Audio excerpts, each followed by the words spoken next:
All right, welcome in again to the final yard on the Five Reasons YouTube channel. Sorry about the technical difficulties. Hopefully, those of you who were looking for the other stream will find this one. I'm Ethan Skolnick. You can follow me at Ethan J. Skolnick at Five Reasons Sports. I got Eric with. I'm going to do it wrong again. It's all good. It's all good. Eric and I are going to try to take you through another catastrophe. The Dolphins lose 30-17 to the Green Bay Packers on the road, fall behind early, 14-0 in the blink of an eye.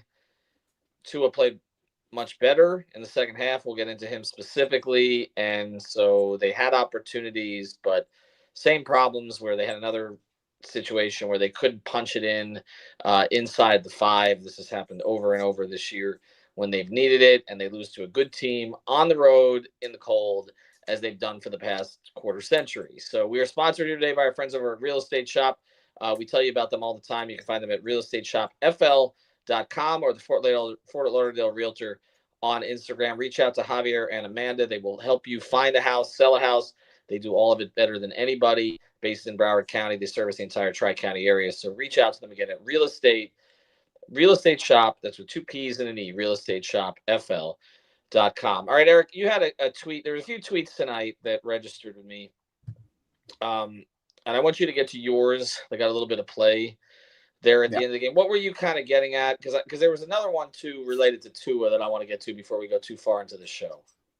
I mean, so you look at this game and, again, 30-17, the game really wasn't even that close when you take into consideration that it was some garbage time stuff. But McDaniel doesn't take the points at the end of the first half. The Packers are basically spotted 7 points in the first quarter once when Malik Washington muffs the punt at the 9. They get second and goal from the 1. Can't punch it in. They had another situation in the red zone there where they ended up having to settle for 3. It's not about moral victories or to say that this game was closer than it looked because of these 4 things. This is a consistent theme with Mike McDaniel's teams at this point. I mean, I can go back to insert any big game and say, oh, well, look at this. They couldn't convert in goal-to-go situations. They had a costly special teams error. These are themes with these Mike McDaniel teams, and it's just not getting corrected over and over and over again. I mean, you look at the Kansas City game in the regular season a couple of years ago, the one overseas, the Philadelphia game. We're always pointing to these mistakes, and then the Dolphins trying to rally late. Feels like, again, over and over and over again. But it relates to how the team's been constructed, and I can't let McDaniel off the hook for sacks, penalties, missed tackles. I mean, this is signs of an undisciplined team. I mean, a team that can't punch it in from the 5 again. Your highest paid player, I understand that he's not an elite blocker, but your highest paid player is not, other than 2, obviously, is not on the field for that series where you're trying to come back. I mean, not even as a decoy. You can't have Tyreek on the field essentially to worry a defense on a slant or something along those lines. So you have him off the field, but you're still not running it with your 2 power backs, so to speak. I mean, Mostert had 20 touchdowns last year. Jeff Wilson still on the roster. I'm not sure why, if they're not going to use him in those situations. And so those are consistent things here. But there was another tweet that struck me, and this one actually came before Tua started to. And I know people are going to say he's stat padded in the second half. Certainly the way that the Packers changed their coverages helped him, but he was accurate in the second half. Okay, so let's give him credit for that at least. But this tweet, okay, this comes in from T_money1385. The problem with Miami is that Tua has to be perfect. Every mistake is amplified because they don't make up for it anywhere else. Running game sucks.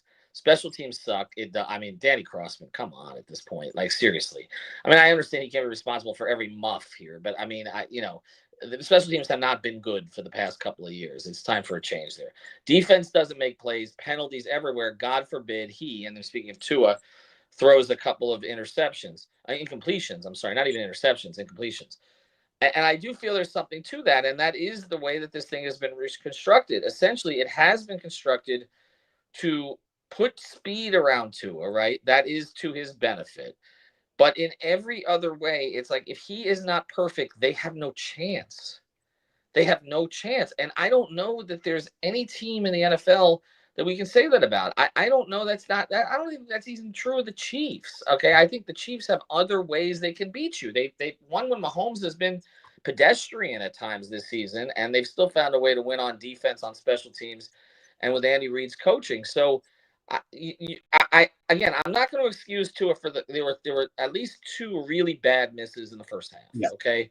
Um, the one he sailed, okay, on fourth down. There were I would say maybe four not so great throws, but two in particular. But again, every quarterback's going to have some of those, but they can't afford it. They cannot afford it. They cannot overcome it. And that gets kind of back to what you're talking about, which is that as much as a lot of us like Mike, these are the same things over and over. And there is that surprise win on the road. We never get it. We just don't get it. No, and this game probably wasn't the best example of Tua having to be perfect, because you can look at Arizona, you can look at Buffalo, where Buffalo too was as close to perfect as I would imagine you can get, and they still end up finding a way to lose that game. It's just, again, the frustrating thing, and I understand Tua wasn't great. He stepped up into pressure a couple times in the first half. Missed a couple of those throws, although I kind of disagreed with the decision to go for it on 4th and 5. Regardless, it's this team time and again comes up small, and there's just so many things throughout the course of the game that I don't understand. I don't get it. The decision to go with an end around,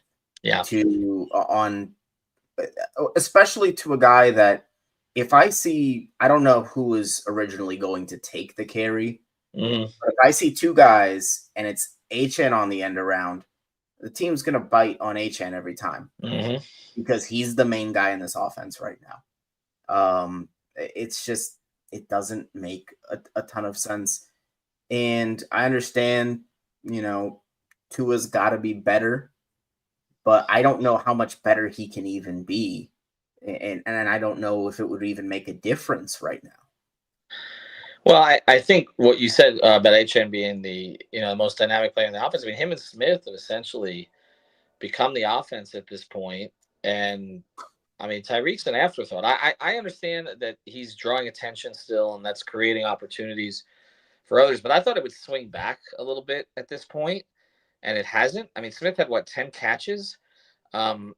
And it's good that they found a serviceable tight end. It's taken them forever to do that. And we've seen what Smith is capable of over the last 3 weeks.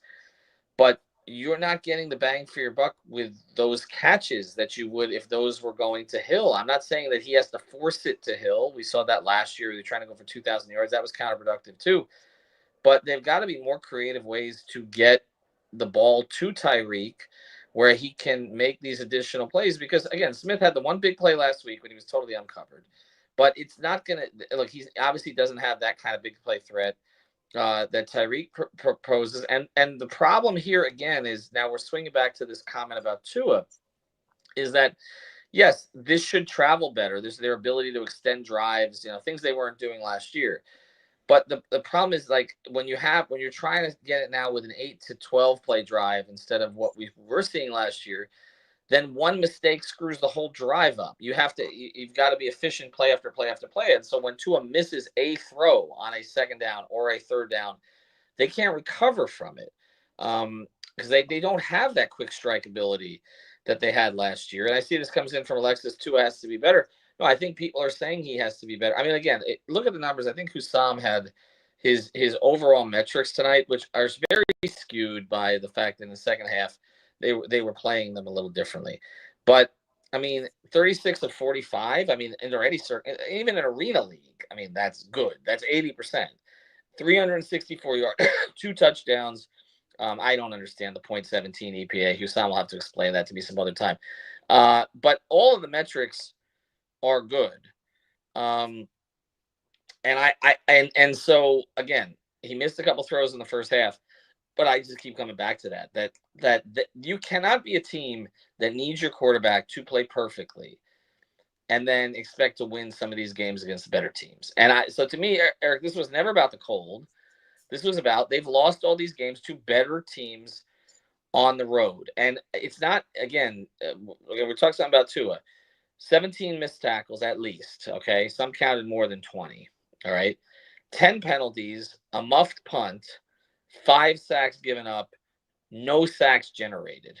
Like, you're not beating anybody like that. Like, I don't care if you have Marino in his prime. You're not beating anybody like that. So, Tua could have hit some of those throws, maybe extensive drives in the first half, but he was perfect in the second half. They kept getting down. They got down there and they couldn't convert. And when they're down 27 to 11, and they had that situation at the goal line, like I want to go back through that again. Like, what are they doing?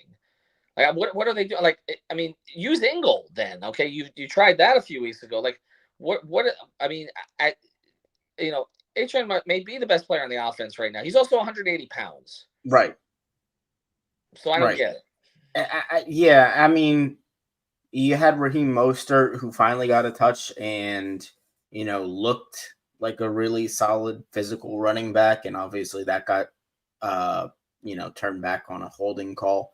But it just kind of goes to show, like, why not try something? Why not try him at the goal line? Why not try Wright? Or why not try anybody? Jeff Wilson, who was active today for seemingly no reason.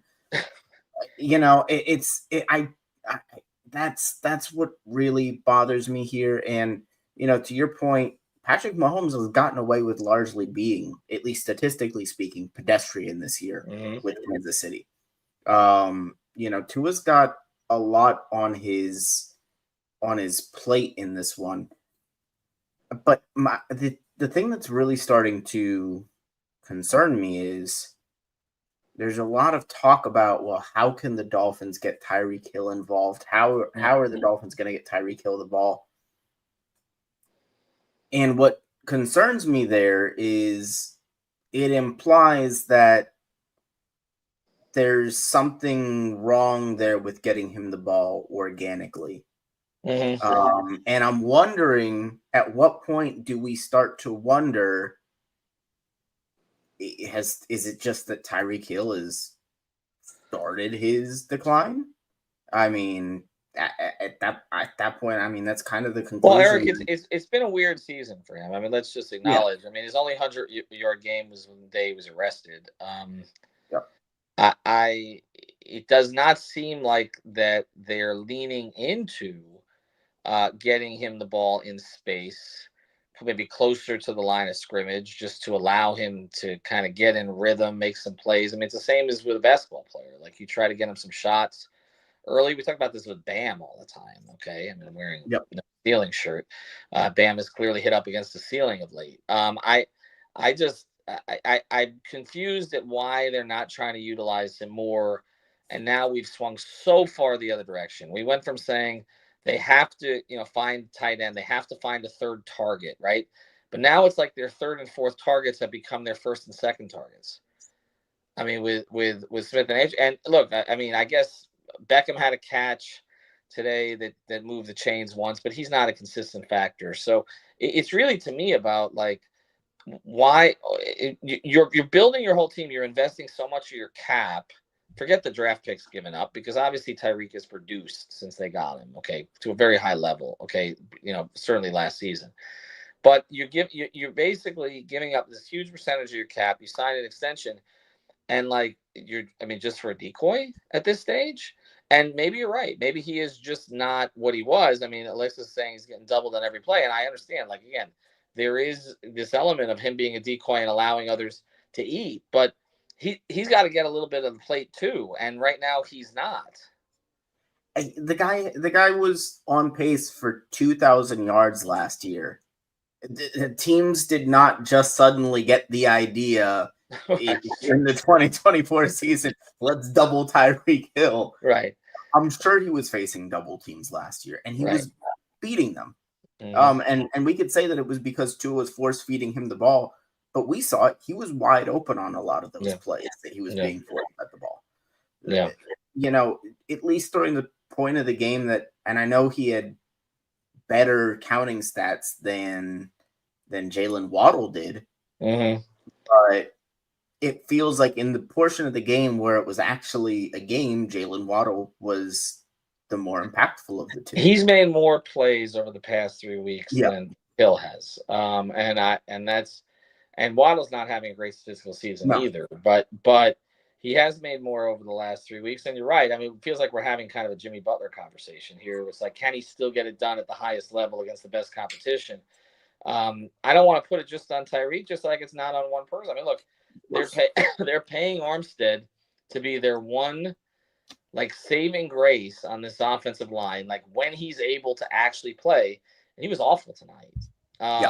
He was awful tonight. And it wasn't just him, but I mean, our guy Eric Smith, who does as good a job breaking down the offensive line as anybody, he, about when one of the times when HM was stopped, I think on the third down, and he said, this should have been a walk-in touchdown. Kendall Lamb, of course, playing there. Lamb's head turns to the side. HM reads it correctly, and Lamb loses leverage for a run stuff. Don't know why they didn't try running it left, though. A lot of this short yardage stuff, the people who know a lot more than me about this, people who study the film on this, are like, why is he running behind this person? Why is he running this particular running back? Why is he not running to this side? Why is he running a zone? Why is he doing that? For a guy who was a running game coordinator, which is what McDaniel was, there are a lot of decisions that, again, people who know a lot more than me are looking at it and saying, why are you doing it this way? And the running game, which had started to come around per carry last year, was excellent. Okay. Not obviously the volume that people wanted to see, but in terms of per carry, has been objectively bad this year. I mean, by every metric. And so that has been a slip as well. And I don't know. Maybe is that in part because Tyreek is not creating that kind of space, Waddle's not creating that kind of space, or is it just because the offensive line in some places has gotten worse? Do they miss? I mean, last year obviously they had I thought Brewers played well this year, but they obviously had a different. Connor was the center last year until he got hurt. Have they gotten worse than that? Not having a Hunt, has that been the big issue? I mean, I'm not sure exactly what it is, but whatever it is, again, we're coming back to the same thing. The defense didn't make a play today, didn't make a significant play of any kind. They don't have a ton of playmakers on it. They've got Ramsey, Sealer. I mean, you're counting on Calais Campbell, almost 40 at this stage. Chop's been coming on a little bit lately, but they don't have a ton of playmakers there. You don't have Van Ginkel anymore. You don't have guys who's like, okay, that you need a play, somebody's going to make a play. So again, it comes back to essentially Tua throwing a pinpoint pass on every single play, or they can't win. Yep. That's not sustainable.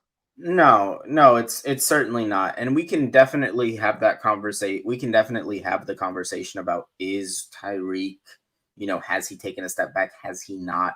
I think the one thing that the Dolphins had that's probably the most glaring thing in the running game is the one player that you can't really debate has taken a step back from last year to this year is Raheem Mostert. Yeah. And that's not a shot at him. He's 32 years old. The fact that he's still an effective running back in the league, period, is an achievement. But they don't have a solid complement to HN right now in the same way that they did last year. Mm-hmm. And defensively, on a play-to-play basis with the Packers, the tackling was just terrible in this game. Right. That's the biggest thing is if they make their tackles, and I know this is the most saying nothing analysis there is, but if they don't miss almost even half of those tackles, they play a much better defensive game. But again, that's another theme in these cold weather games. They never tackle well in the cold. They didn't tackle well in Kansas City last year. They don't tackle well in Buffalo when it's cold. No. They never tackle well in the cold. I don't know if they have to. Can they turn the practice facility into a freezer? Well, that's what I was asking. Do you need to move training camp to Antarctica, or you just need to actually practice? Because that's another thing that we talked about before the season. That it was basically a load management training camp, and it feels like that's that keeps coming back up now, where they're just not physical enough. And that's the thing. This whole team is built on this precision. That's it. It's not physicality. If you're a physical team, you don't have to be so precise. But they're not a physical team. So you're still, and Lewis has been the guy who has very loudly harped on this for the past couple of years. And is that until they just say, they just screw everything else and say, we are going to address the trenches and that's it, they're never going to win these games. But I don't feel like that kind of player wants to necessarily come to Miami. There's not a history of that. They've signed some offensive linemen over the years, and some have busted out, some haven't. Greer's drafted a ton of them, some which worked, some didn't. Of course, Tunsil did work, but then that he was kind of used as the way to kickstart that trade, which they got a lot of assets for it, obviously, but that was kind of used as the way to kickstart this rebuild. They just don't have the physicality, particularly on the offensive line. And Tua was sacked 5 times today. I'll have to look back and see who was at fault. I'm sure Eric Smith will cover this. I thought at least 2 of them he could have been more decisive and avoided them. But there's also other times with pressure, and it just all comes together where, yes, he's going to get blamed on a night where he could have been better in the first half. He did put up numbers. He did move the ball in the second half when things loosened up a little bit. But I don't see a sustainable path for this team. And it is unfortunate because, again, I think Mike brought some freshness to this, but he has not made the adjustment. They can't be in this spot. What did they rush for today? Like 30 yards? Like until it mattered? Right. I mean, that's just not workable. And you mentioned the missed tackles. And I know people are going to say, well, okay, people want Crossman gone regardless. They have for 2 years. But you're going to say, well, a muff punt by a rookie. Okay, you're going to fire a special teams coach over that. All the missed tackles. Well, okay, maybe Weaver's putting him in the right position, but they're not finishing tackling. But ultimately, they're responsible for the success of their units. And Weaver shouldn't be fired. I think he's done a lot with a little this year in terms of, and we're still debating Shaq Barrett here, like 11 weeks of the season. They haven't had, obviously Jalen Phillips went out. Chubb's never come back. Okay, there's been a lot of pieces. Fuller hasn't played the last 3 weeks. Yep. So they've had injuries in other situations. I think in general he's done a pretty good job. Crosby needs to be fired. There's no. I haven't seen anything good. Okay, so I don't. It's not even about tonight. It's just okay. You need a change there, and Mike should have made that change. And they need to move in, and they need to make a change at general manager and get a guy who is going to prioritize the things that are needed to win these types of games. Let the new GM decide whether Mike can adjust enough. But I think you and I have been on the same page with Greer, and I really hadn't changed my view of it, even with them winning the last 3. Because it does feel like fool's gold until they go in and win one of these games. And they're now 2 games behind Denver. I don't think they have a tiebreaker on Denver either because of AFC record. So essentially, they have to hope now. They got to essentially win out. I mean, they got to go 10-7, right? And I don't see a lot of losses on Denver's schedule. No. I mean, if we're just looking at schedules in terms of who's the most vulnerable that the Dolphins could chase down, I don't really think it would be Denver. I think it would probably be Pittsburgh. Yeah. But I mean, this is just, it feels like we're so far removed from that conversation right now. When we see performances like this, and granted, I understand Green Bay's by far the best team that they're going to see down the stretch here. It's just, it doesn't mean anything until it means anything. Until they do it in a game that matters, and the other thing that I think we saw today is in these conditions, when physicality matters, the reason why the Dolphins seem so frail, we also saw the second youngest team in the league versus the second oldest team in the league. Yeah. And it looked that way. Mm-hmm. And the Packers have drafted really well, too. Yeah.